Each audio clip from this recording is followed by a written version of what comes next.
오늘 말씀은 우리 요한복음 4장 1절로부터 사실은 42절까지 말씀이지만 그러나 우리가 19절로부터 26절까지 말씀 우리 함께 봉독하도록 하겠습니다. 19절로부터 26절까지 말씀 제가 먼저 19절 말씀 읽겠습니다. 여자가 가로되 주여 내가 보니 선지자로소이다. 우리 조상들은 이 산에서 예배하였는데 당신들의 말은 예배할 곳이 예루살렘에 있다 하더이다. 예수께서 가라사대 여자여 내 말을 믿으라. 이 산에서도 말고 예루살렘에서도 말고 너희가 아버지께 예배할 때가 이르리라. 너희는 알지 못하는 것을 예배하고 우리는 아는 것을 예배하노니 이는 구원이 유대인에게서 남이라. 아버지께 참으로 예배하는 자들은 신령과 진정으로 예배할 때가 오나니 곧 이때라. 아버지께서는 이렇게 자기에게 예배하는 자들을 찾으시느니라. 하나님은 영이시니 예배하는 자가 신령과 진정으로 예배할지니라. 여자가 가로되 메시아 곧 그리스도라 하는 이가 오실 줄을 내가 아노니 그가 오시면 모든 것을 우리에게 고하시리이다. 예수께서 이르시되 내게 말하는 내가 그러라 하시니라. 아멘. 하나님은 누구이신가? 여러분들 하나님은 누구시라고 이렇게 생각하십니까? 만약에 우리가 하나님은 누구십니까? 라고 하는 질문을 받으시면 여러분들은 어떻게 대답하시겠습니까? 제일 먼저는 우리가 경험한 하나님이 누구이신가에 대해서 아마도 말하게 될 것입니다. 어떤 분은 이렇게 시작할 것 같아요. 하나님은 구원의 하나님이십니다. 그렇기 때문에 하나님은 우리 죄를 용서하시는 하나님이십니다. 하나님은 정말 사랑의 하나님이십니다. 또 하나님은 치료의 하나님이십니다. 또 치료도 아주 자세하게 나눠가지고 하나님은 나의 암병을 치료하시는 하나님이십니다. 나의 심장병을 치료하시는 하나님이십니다. 이렇게 이야기할 수 있을 것 같아요. 또 어떤 분들은 정말 하나님은 나를 부욕해 하시는 하나님이십니다. 정말 내가 이렇게 풍요를 누리는 것 하나님께서 주신 은혜입니다. 하나님 그런 분이십니다. 이렇게 자신의 다양한 경험을 가지고 하나님이 누구이신지에 대해서 말할 수 있을 것이다 라고 생각을 합니다. 그런데 문제는 뭐냐면 내가 경험한 하나님하고 저분이 경험한 하나님하고가 다르다는 거예요. 그러면 다른 하나님인가? 갑자기 그런 생각이 들 수도 있지 않습니까? 내가 경험한 하나님하고 저분이 경험한 하나님은 달라. 내가 믿는 하나님은 이런 분이야. 이렇게 막 주장하는데 내 생각엔 그런 것 같지 않아. 이렇게 되면 서로 다른 분을 믿고 있는 건가?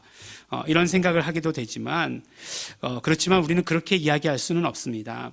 왜냐하면 우리가 하나님을 안다라고 얘기할 때 그것은 하나님의 전부를 아는 것은 아니기 때문에 그렇습니다. 우리는 하나님의 아주 일부분만을 경험하고 아주 일부분만을 아는 것입니다. 하나님의 전부를 알 수 있는 것은 아니고 하나님의 전부를 알 수 있는 사람도 없습니다. 만약에 그 사람이 하나님의 전부를 알고 있다고 한다면 그 사람이 하나님이 될 것이기 때문에 그렇습니다. 그러면 우리는 하나님을 어떻게 알 수 있는가? 어떻게 알 수 있는가? 1번 신학교에 가야 된다.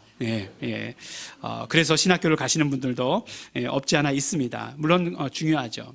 근데 지난주에 우리가 침례 요한이 예수님에 대해서 증거하시는 말씀을 들었습니다. 근데 침례 요한이 예수님에 대해서 증거하시면서 그냥 예수님께서 그냥 예수님이 이렇게 얘기해도 되는데 예수님을 지정하면서 뭐라고 얘기하느냐 하면 바로 위에서부터 오시는 분 이렇게 얘기해요. 그리고 더 구체적으로 얘기해서 하늘에서 오시는 분 이렇게 얘기하고 그 다음 구절에 가보니까 뭐라고 말씀하시죠? 하나님께서 보내신 분이라고 하는 그런 말씀을 하는 것을 보게 됩니다. 왜 침례 요한은 예수님을 이렇게 소개했을까요? 그냥 예수님 이렇게 소개하면 되는데 그렇게 소개하세요. 그런데 이런 소개의 패턴은 침례 요한만 그런 게 아니에요. 예수님께서도 예수님 스스로를 당신을 이야기하실 때 그렇게 얘기합니다.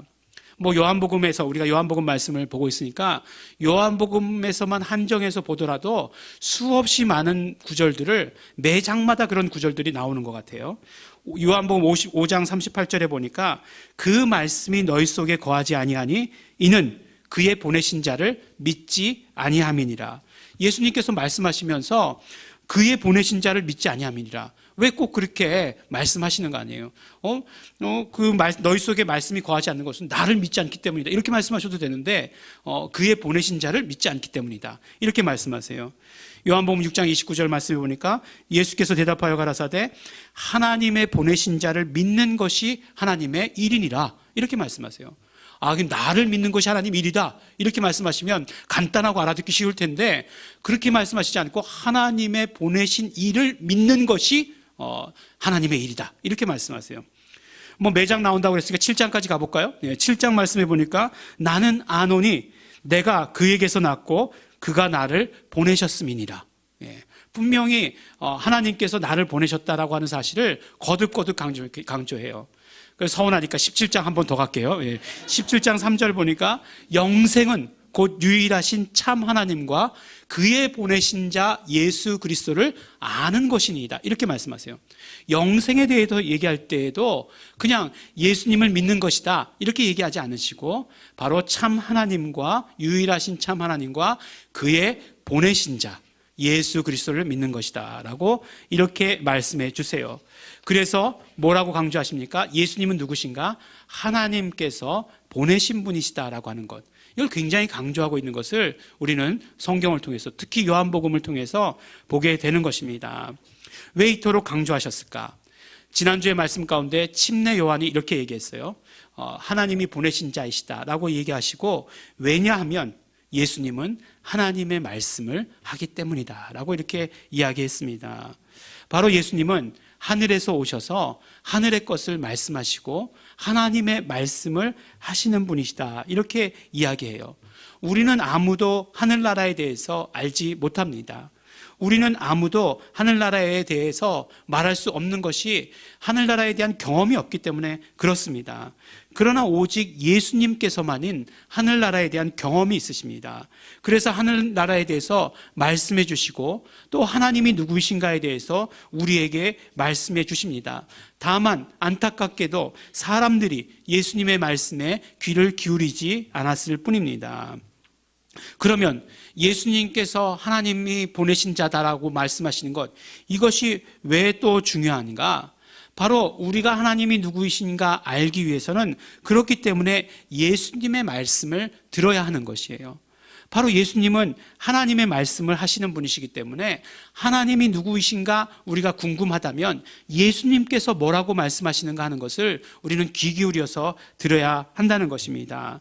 예수님께서 증거하시는 말씀들, 또 예수님께서 정말 하늘나라의 비밀에 대해서 하시는 말씀들, 하나님에 대해서 하시는 그런 모든 말씀들에 우리가 귀를 기울여야 하나님이 이런 분이시구나 하는 것을 똑바로 알 수 있는 것이고 올바로 알 수 있는 것이고 정확하게 알 수 있는 것입니다. 그냥 하나님은 이런 분이실 것이다라고 하는 것을 이렇게 막 주장하시는 분들 계세요. 그걸 뭐라고 얘기하죠? 무슨 복음? 내가 복음. 그렇게 얘기하는데 그렇게 막 하나님은 이런 분이시다라고 이렇게 얘기하는데 참 그거 어디서 나온 신학인지 모르겠는데 막 그렇게 얘기하면 예수님께서 그렇게 말씀하신 적이 없는데 막 자기 막 뜻대로 이렇게 얘기하면 우리가 믿는 하나님과는 다른 하나님을 섬기는 사람이다 이렇게 말할 수밖에 없는 거예요. 참 단위에서 하기는 겁나는 말이고 위험한 말이지만 그렇습니다. 바로 예수님께서 우리에게 말씀해 주신 것을 듣고서 우리는 하나님이 누구이신지를 알아야 돼요. 그런 면에서 볼 때 요한복음은 참 재미있게 구성이 되어 있습니다. 재미있게 구성되어 있다니까 읽어보시면 재밌어요. 이렇게 3장에서 침례 요한이 예수님에 대해서 증거하고 나서 이제 그 4장에 우리 오늘 넘어오면 오늘 말씀은 바로 사마리아의 수가성이라고 하는 곳에서 예수님께서 한 여인과 대화를 나누시는 것입니다. 그 대화를 통해서 바로 하나님이 누구이신지 하늘나라가 무엇인지에 대해서 이렇게 말씀해 주시는 것을 우리가 오늘 또 들을 수 있게 된다는 것입니다. 예수님께서 이제 보니까 유대 땅에 계시다가 이제 갈릴리로 가십니다. 근데 갈릴리로 가실 때 유대 사람들은 사마리아 지역을 지나지 않아요. 사마리아 지역을 지나지 않는데 예수님께서는 사마리아 지역을 지나셔서 갈릴리로 가시는 것을 오늘 말씀을 통해 볼 수 있습니다. 무슨 이유가 있었던 것 같아요. 보니까 4장 1절 처음 부분에 보니까 무슨 일이 있어요. 사실 4장은 하도 말씀드려야 될 것들이 많아가지고 이렇게 잘라내기가 또 어렵습니다. 하여간 무슨 이유인지 모르니까 말 안 하는구나 그렇게 생각하지 말아주세요. 알지만 시간 관계상 생략하겠다 이런 얘기죠. 그렇다고 또 모든 것을 다 안다? 그렇진 않다는 거죠. 여러분들의 담임 목사가 그냥 딱 그 수준이에요. 뭐 아무것도 모르진 않지만 모든 것을 다 알지 않는 그 중간에 있다 이렇게 생각하시기 바라겠습니다. 그래서 가셨어요. 이 얘기하는 동안 다 얘기했으면 됐겠다. 근데 이제 예수님께서 가시다가 수가성이라고 하는 곳에 들어가셔서 야곱의 우물이라고 하는 곳에 이제 머무르셔서 좀 쉬십니다. 이제 제자들은 먹을 것을 구하러 가셨어요. 먹을 것을 구하러 예수님도 함께 가시면 모양이 안 나잖아요. 예수님은 쉬고 계시고 이제 제자들은 먹을 걸 구하러 갔습니다. 근데 그때에 이제 한 여인이 오는 거예요. 물을 길러 오는 거예요. 그래서 이제 예수님께서 그 여인과 이렇게 대화를 시작하십니다. 나에게 물을 좀 달라. 이렇게 이야기를 하시는 것이에요.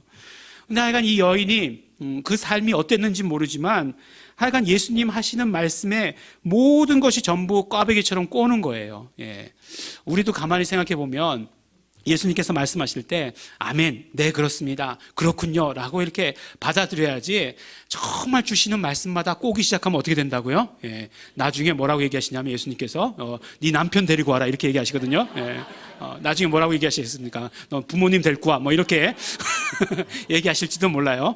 그 정도까지 갔다는 건 뭐죠? 예수님 화나셨다는 거잖아요. 그러니까 그렇게 하지 마시고 그 수준까지 가지 마시고 아멘으로 받아들이시기 바랍니다. 예수님께서 물을 달라고 하니까 아니 유대인이면서 왜 나에게 물을 달라고 하느냐 이렇게 얘기를 해요. 그러니까 무슨 말씀이냐면 지금까지는 유대인들 너희들 사람 취급도 안 하더니 뭐 꼭 필요한 게 있으니까 말 거냐 뭐 이런 식으로 얘기하는 거죠. 그러니까 예수님께서 그 다음에 뭐라고 말씀하시냐면 내가 누구인지 알았다라면 네가 나에게 물을 달라고 했을 것이다 이렇게 말씀을 하세요. 그리고 나서 뭐라고 말씀하시냐면 나중에 내가 주는 물은 영원히 목마르지 않는 생수가 될 것이다 이렇게 얘기해요. 그러면 우리 어떻습니까? 이 말씀을 들으면 예수님께서 이렇게 말씀하셨다는 걸 들으면 아멘, 네 그렇습니다 막 이렇게 대답해야 될 것 같잖아요. 근데 이 여인이 뭐라고 얘기하냐면 아니 예수님 바가지도 없으면서 무슨 물을 나에게 주신다고 그러십니까? 이렇게 얘기를 하는 거예요. 그리고 나서 뭐라고 얘기하냐면 또 영원히 목마르지 않는 생수를 내게 줄 것이다 이렇게 얘기하시니까 아이고 제발 좀 그렇게 해주세요. 난 물 길러 나오기 귀찮아 죽겠어요.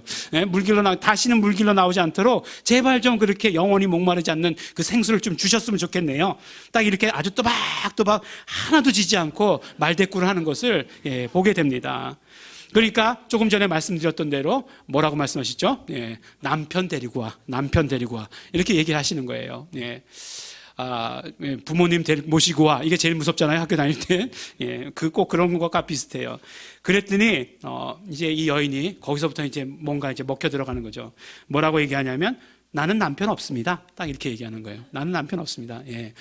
그때도 아주 되게 못되게 얘기했을 것 같아요. 난 남편 없어요. 딱 이렇게 얘기했을 것 같아요. 그러니까 예수님께서 뭐라고 얘기하냐면 그래, 네가 말한 것이 옳다. 너에게 남편이 5이 있고 지금 있는 남편도 네 남편은 아니다. 이렇게 얘기해요. 그러니까 비로소 오늘 우리가 읽은 말씀부터 시작하는 거죠. 여자가 가로되 주여 내가 보니 선지자로소이다 라고 이렇게 이야기하게 되는 것입니다. 예수님께서 이렇게 말씀하시니까 이제 다 알아맞혔다 이거죠. 아니 내가 정말 말하지 않은 것, 정말 숨기고 싶은 이것을 어떻게 예수님이 알고서 다 알아맞혔을까? 바로 그러는 걸 보니까 선지자이면 틀림이 없겠다라고 이렇게 이야기를 하는 것이에요. 사실 이 부분에 대해서도 할 말씀이 많이 있죠. 오늘 말씀은 사실은 우리가 예수님과 직접적인 예배에 관한 대화를 가지고 이야기해야 되기 때문에 짧게 말씀드리겠지만 많은 사람들이 이 부분을 어떻게 해석하느냐 하면 이 여자가 굉장히 부정한 여자다 이렇게 얘기를 해요. 왜냐하면 남편이 5이나 있으니까 부정한 여자다 이렇게 얘기하잖아요. 뭐 아내가 5 있다 이러면 부정한 남자다 이렇게 얘기하진 않는데 이상하게 남편이 5 있다 그러면 부정한 여자다 이렇게 얘기하죠. 근데 사실은 남편이 5 있는 것에 대해서 부정하다 혹은 또 이야기하기를 굉장히 알레고리적인 해석을 해요. 그래서 그 주변에 그런 어떤 영적인 세력들, 방해하는 영적인 세력들이 5이나 있었다. 이렇게까지도 얘기를 합니다. 그렇지만 그거는 너무 성경을 잘못 해석하는 것이에요. 무슨 말씀이냐면 바로 히브리 그 민족 가운데는 어떤 결혼 제도가 있었냐면 바로 수혼법이라고 하는 계대 결혼이라고 하는 그런 풍습이 있었어요. 그것이 무엇이냐면 우리나라에도 그런 풍습이 역사 가운데 있습니다. 형사취수라고 해가지고 형이 죽으면 형의 아내를 동생이 아내로 맞아들이는 그런 관습이에요. 그러니까 이를테면 하나를 과부로 만드느니 그렇게 과부로 만들지 말자는 사회복지제도 가운데 하나일지도 몰라요. 그런 어떤 제도가 있었습니다. 그래서 사실 성경에 보면 아주 유명한 이 유다라고 하는 사람 있잖아요. 유다에게는 며느리가 있어요. 마태복음 1장 1절에서부터 나오는 예수님의 족복 가운데 나오는 여자 가운데 한 명인 다말이라고 하는 여자가 있습니다. 근데 유다가 다말에게서 베레스와 세레라를 낳고라고 이렇게 되어 있잖아요. 그러니까 유다가 며느리에게서 손자를 낳고가 되는 거예요. 손자인지 아들인지 확실하지 못하겠네요. 어쨌든 간에 그런 이야기가 나오는데 거기서 보면 그 큰아들의 이름이 엘이라고 하는 큰아들이 있었어요. 근데 그 큰아들이 죽습니다. 죽으니까 그 둘째 아들이 오난이라고 하는 둘째 아들이 있었는데 둘째 아들이 형수를 아내로 맞아들이죠. 근데 이 둘째 아들이 정말 그 아내로 맞아들이면서 하지 못할 짓을 하나님께 범죄하는 일들을 합니다. 그래서 오난도 죽어요. 그러면 어떻게 됩니까? 맨 마지막 아들인 셀라라고 하는 아들이 있는데 그 아들에게 며느리를 줘야 되는데 주지 않잖아요. 그래서 이제 다말이 유다와 그런 이때 사건들을 벌이는 것, 이런 재미있는 이야기들 다 알고 계시죠? 거기서 나오는 이야기가 바로 이 계대 결혼이라고 하는 것, 형사취수법이라고 하는 것들이 나오는 것을 보게 됩니다. 그러니까 잘 생각해 보세요. 만약에 지금 있는 남편도 내 남편이라 할 수 없다 이렇게 얘기한다면 아무리 부정한 여자라도 지금 살고 있는 남편이 남편이지 또 남편이 아닌 건 아니잖아요. 남편이지 남편이 아닌 건 아니잖아요. 근데 지금 살고 있는 남편도 남편이 아니다 라고 이야기하는 것은 바로 무슨 이유 때문이었는지 모르지만 전쟁이었는지 아니면 역병이 돌았는지 그런 이유 때문인지 모르지만 모든 형제가 다 죽고 이제 마지막 남은 형제가 그 형수를 다 아내로 맞아들였다는 거죠. 그러니까 그 형수의 입장에서는 지금 있는 남편을 남편이라고 얘기할 수도 없고 아니라고도 얘기할 수 없는 그런 상황이다라고 이렇게 얘기하는 거죠. 그러니까 어쨌든지 간에 이걸 예수님께서 다 뚫어보셨어요. 맞추셨어요. 그러니까 이제서야 한껏 높여드리면서 예수님을 한껏 높이면서 지금까지 다 그냥 말대꾸 해가지고 다 받아쳤는데 이제는 이제 받아들이기 시작한 거죠. 그러면서 당신 선지자시군요. 이렇게 이야기하기 시작한 거예요. 그러니까 이 여인은 선지자를 만났다는 생각을 하니까 이제 그가 그동안 가지고 있던 영적인 관심사에 대해서 풀어놓고 이야기하기 시작한 거죠. 그 첫 번째가 무엇이냐? 바로 예배에 대해서 질문하기 시작한 것입니다. 조금 전에도 말씀드렸듯이 유대 사람들은 사마리아 사람들을 개 취급했다라고 이렇게 얘기 드리잖아요. 또 역사적인 상황들이 있어요. 이스라엘이 이제 솔로몬 왕 이후에 남왕국과 북왕국으로 나누지 않습니까? 북이스라엘, 남유대로 나눠져요. 근데 그 북이스라엘이 먼저 망합니다. 아수르라고 하는 나라에 먼저 망해요. 근데 이 아수르라고 하는 나라가 어떤 정책을 폈냐면 혼혈 정책을 쓴 거예요. 그러니까 피를 섞었어요. 피를 섞어가지고 이제 이 사마리아 지역, 이 북쪽에 있는 민족들은 피가 섞이게 된 거예요. 근데 이 유대인들, 이스라엘 민족에게 있어서 피가 정말 순수한 피가 흐른다는 것 너무나 중요한 일이잖아요. 그러니까 피가 섞였어요. 그러니까 이미 이제 남유대에서 볼 때는 너희들은 피가 섞였다라고 이렇게 이야기하게 된 거예요. 근데 또 한 가지 사건이 더 있었는데 이제 포로에서 돌아오지 않았습니까? 이제 포로에서 돌아왔을 때 성전을 재건하는 일이 있었는데 사마리아 사람들이 성전 재건하는 것을 방해합니다. 그래서 이제 정말 정말 뗄래야 뗄 수가 없는 그런 철천지 원수가 돼버리는 그런 일들이 벌어지게 되는, 거꾸로 얘기했군요. 떨어질 수밖에 없는 그런 원수가 되어 버렸던 것이죠. 그래서 보면 이제 예배 같이 할 수 없잖아요. 그러니까 유대는 성전이 있는 예루살렘에서 예배하고, 또 이제 사마리아 사람들은 그리심산이라고 하는 곳에서 예배를 드렸습니다. 근데 뭐 그리심산이 그냥 갑자기 툭 튀어나온 것이 아니라 예전에 이제 모세가 축복을 하잖아요. 그리심산을 축복하고 또 에발산을 뭐 저주하고 이렇게 해가지고 나누는 그런 이야기들이 있습니다. 그래서 사마리아 사람들은 오히려 이 그리심산이 훨씬 더 정통성이 있다라고까지 주장하면서 그 산에서 예배를 드렸습니다. 근데 예수님께서 말씀하시는 것이 무엇이냐면, 예수님께서 이 산에서도 말고 그리고 예루살렘에서도 말고 하나님께 예배를 드릴 때가 올 것이다 라고 이렇게 말씀하십니다. 그러면서 23절에 그런데 그때가 왔다 라고 말씀하시는 것이에요. 지금이 바로 그때다, 예수님께서 이렇게 말씀하십니다. 지금이 어떤 때라고요? 바로 진짜로 예배하는 사람들이 신령과 진정으로 예배할 때다라고 이렇게 말씀하세요. 근데 우리가 함께 읽은 개역 한글 성경에 보면은 신령과 진정으로 예배한다 이렇게 나와 있지 않습니까? 그러면 이제 신령과 진정 이렇게 얘기하면 뭔가 이렇게 거룩하게 예배해야 되는 것 같이 그렇게 느껴져요. 물론 예배는 거룩하게 해야 됩니다.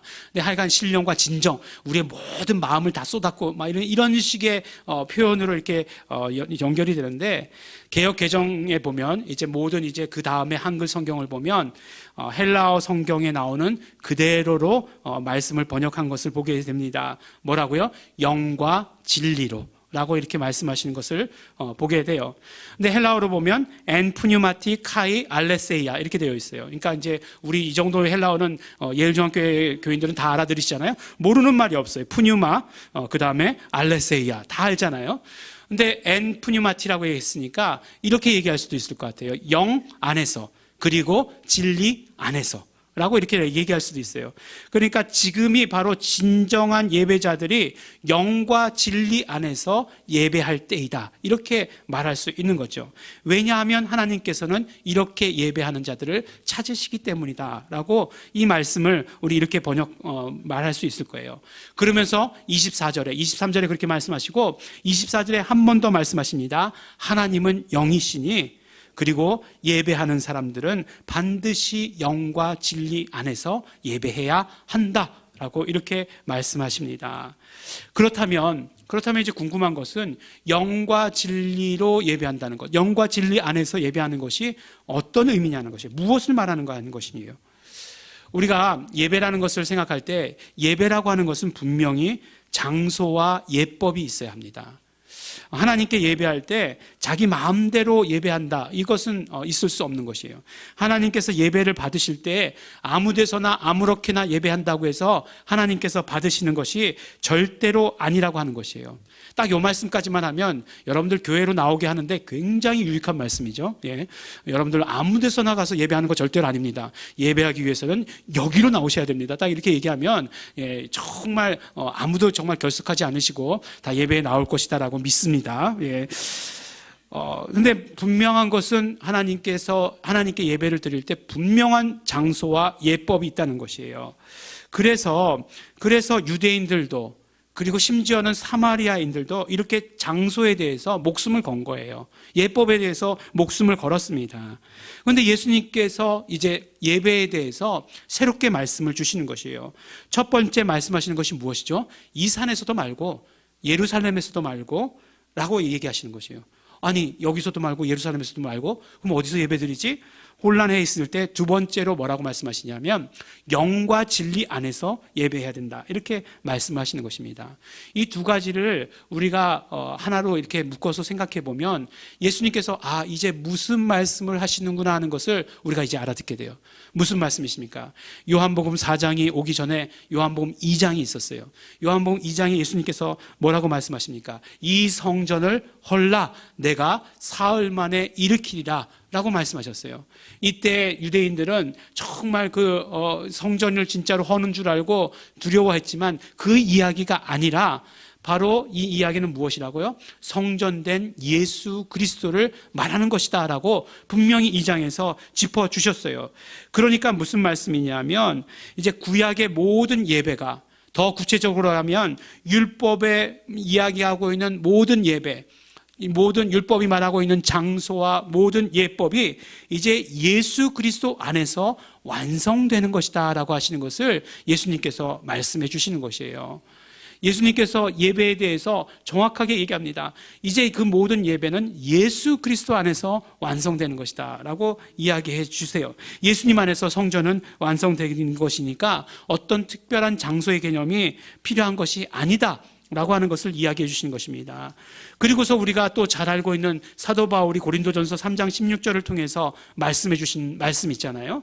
너희가 하나님의 성전인 것과 하나님의 성령이 너희 안에 거하시는 것을 알지 못하느뇨. 이제 우리가 예수 그리스도를 영접한 한 사람 한 사람이 우리가 성전이라는 거예요. 우리가 성전이고 이 성전의 가장 중요한 특징은 무엇이냐면 성령님께서 임하시는 곳이라는 것, 성령님께서 함께 하시는 곳이라는 것, 성령님께서 우리 안에 계시고 우리가 성령님 안에 있는 것, 이걸 분간할 수 없는 것, 바로 이것이 이루어지는 것이 성전이다라고 이렇게 말씀해 주시는 것이에요. 우리가 성전이라면 하나님의 성령이 우리 안에 거하시는 것은 너무나 당연한 것이다 라고 이렇게 말씀해 주십니다.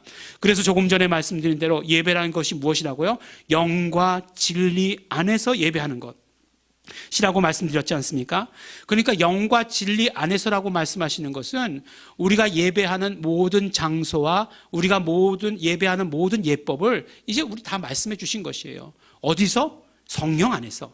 어떻게? 어떤 예법으로? 진리의 법 안에서 라고 하시는 말씀으로 우리에게 말씀해 주신 것을 우리는 알아들을 수 있어야 되는 것입니다. 그런데 우리 그 여자는 잘 못 알아들었던 것 같아요. 이 얘기하니까 뭐라고 얘기하죠? 그 다음에 곧 말을 돌리잖아요. 그리스도라고 하는, 메시아라고 하는 분이 오실 것을 내가 알고 있습니다. 그분이 오시면 다 알려주실 것입니다. 이렇게 얘기하잖아요. 난 아직 지금 좀 못 알아들었는데 그분이 오시면 다시 알아듣도록 하겠습니다. 뭐 이런 뜻일지도 모르겠어요. 그때 예수님께서 내가 바로 그다 이렇게 얘기하잖아요. 그 다음은 아무 얘기 안 하고 이제 마을로 들어가는 것 이제 볼 수 있게 되는 것이죠. 예배의 장소는 어디라고요? 바로 성령 안에서가 되는 것이고 우리의 예법은 진리 안에서가 된다라고 우리에게 말씀해 주시고 계십니다. 그러면 이제 우리 이제 다 알았어요. 다 알았어요. 그런데 또 그러면 진리 안에서, 성령 안에서라고 하는 것이 결국 무엇을 말하는 것이냐? 바로 이것은 계속해서 요한복음이 말씀하고 있는 주제와 똑같습니다. 요한복음 1장서부터 마지막까지 동일한 주제를 가지고 말씀하고 있는데 그것이 무엇이냐면 우리가 예수 그리스도와 연합해야 한다는 것이에요. 예수 그리스도와 연합해야 한다는 것입니다. 요한복음 17장에 보면 이제 예수님의 기도가 나옵니다. 예수님의 기도가 나오는데 예수님의 기도라고 하는 것은 예수님께서 이 땅 가운데 오셔서 하신 모든 사역을 하나님께 말씀드리는 그런 기도예요. 그런 장이에요. 그런데 그 가운데서 뭐라고 말씀하시냐면 바로 우리가 예수 그리스도와 연합하는 것, 더 나아가서 하나님과 연합하는 것, 성령님과 연합하는 것을 바로 하나 되는 것이다 라고 이렇게 말씀을 하십니다. 그래서 계속해서 연합됨이 계속 주제예요. 우리가 잘 아는 대로 이제는 예수 그리스도와 연합하는 것이 그러므로 예배다 라고 이렇게 말씀하고 계시는 거, 해주시는 것입니다. 예배의 본질이 무엇이냐? 우리가 온전한 예배를 어떻게 드릴 것이냐? 바로 예수 그리스도와 연합이 예배의 본질이고 예수 그리스도와 연합하는 것이 우리가 온전히 예배 드리는 것이다 라고 이렇게 말씀해 주시는 것입니다. 정말 진짜 예배를 드리는 것, 이제 우리는 알 수 있을 것 같아요. 예수 그리스도와 연합입니다. 근데 보면 우리가 잘 생각해 보면 우리 3장 가운데에서 예수님께서 니고데모와 이야기를 나누시다가 거듭남에 대해서 말씀을 나누셨습니다. 근데 실제로 우리가 거듭남이라고 하는 것에 대해서 말씀 나누시는 가운데 거듭남이 무엇이냐? 바로 어떤 한 순간을 이야기하는 것이 아니라 어떤 이벤트를 이야기하는 것이 아니라 바로 예수 그리스도와의 연합, 그리고 예수 그리스도와의 연합함으로 영원히 사는 삶을 말한다라고 우리가 말씀 가운데 함께 나누지 않았습니까? 그래서 결국 예배라고 하는 것은 무엇이냐면 예배라고 하는 것은 이렇게 예수 그리스도와 연합한 사람들이 사는 것이 예배예요. 예수 그리스도와 연합한 사람들의 삶이 예배가 되는 것이에요. 그렇기 때문에 우리가 매일매일이 예배라고 얘기하는 것이고 매 순간 매 순간이 예배라고 하는 것입니다. 우리는 매일매일의 순간 가운데서 정말 우리가 예수 그리스도와 연합한 것, 그것을 감사하고 그것을 매일매일 점검하고 그것에 어떤 문제가 없는가, 우리의 죄 때문에 문제가 생기지 않는가 확인하고 회개하고, 또 그렇기 때문에 그것을 하나님께 감사하고 하나님께 영광 돌리고 하는 이것이 예배라고 하는 것을 우리에게 말씀해 주시고 계세요. 이것을 정말 이것이 이루어진 진짜 예배자들을 하나님께서 찾으신다라고 우리에게 말씀해 주시는 것입니다. 그러므로 우리 예일중앙교회 성도들은 적어도 진짜 예배자가 되어야 하는 것입니다. 왜냐하면 우리는 예수 그리스도와 연합이 무엇인지 아는 성도들이기 때문에 그래요. 우리가 어떻게 예수 그리스도와 연합하는지, 어떻게 하나 되는지 우리는 알기 때문에 그렇습니다. 우리는 예수 이름을 부를 때에 예수 그리스도와 연합한 사람들이 되는 것이고 예수 그리스도와 온전히 하나가 되는 사람들이 된다라고 하는 것을 우리는 알고 있어요. 그러므로 우리가 예수 이름을 부르면서 나아갈 때 우리는 진짜 하나님이 찾으시는 예배자가 된다는 것이에요. 하나님께서 진짜 예배자를 찾으신다라고 얘기할 때 우리 예일중앙교회 성도들은 적어도 다 하나님 제가 여기 있습니다라고 손들고 우리 나아갈 수 있어야 되는 것입니다. 우리가 정말 예수 그리스도와 연합함을 날마다 경험하고 그것을 고백하고 선포하고 감사하고 하나님께 영광 돌리는 것, 이것이 예배예요. 그렇기 때문에 우리는 날마다 순간마다 때마다 예배하는 사람이라고 하는 사실을 우리는 반드시 기억해야 합니다. 우리 사랑하는 예일중앙교회 성도 여러분, 하나님께서 진짜 예배자들을 찾으십니다. 진짜 예배를 우리는 드려야 합니다. 우리의 모든 삶과 숨쉬는 순간들을 통해서 예배하며 하나님께 영광 돌리는 것입니다. 그러므로 매일매일 예배에 성공하시는 우리 성도 여러분들이 되시기를 예수 이름으로 축원합니다. 우리 함께 기도하겠습니다. 이 시간 정말 감사하며 기도하겠습니다. 우리 예수 그리스도와 정말 하나 되게 하여 주신 것, 예수 그리스도와 연합하게 하여 주신 것, 더 나아가 삼위일체 하나님과 우리 예수 이름으로 말미암아 연합하게 하여 주신 것 너무나 감사하고 고맙습니다. 우리가 드려야 될 진짜 예배인 것을 알게 하여 주신 것 너무나 감사하고 고맙습니다. 그러므로 이 연합이, 이 하나됨이 매일매일의 우리의 삶 가운데서 우리에게 경험되어지게 하여 주시옵소서. 그러므로 우리가 하나님께 영광 돌리기를 소원합니다. 우리 감사하시면서 결단하시면서 회개하시면서 우리 통성으로 함께 기도하시겠습니다.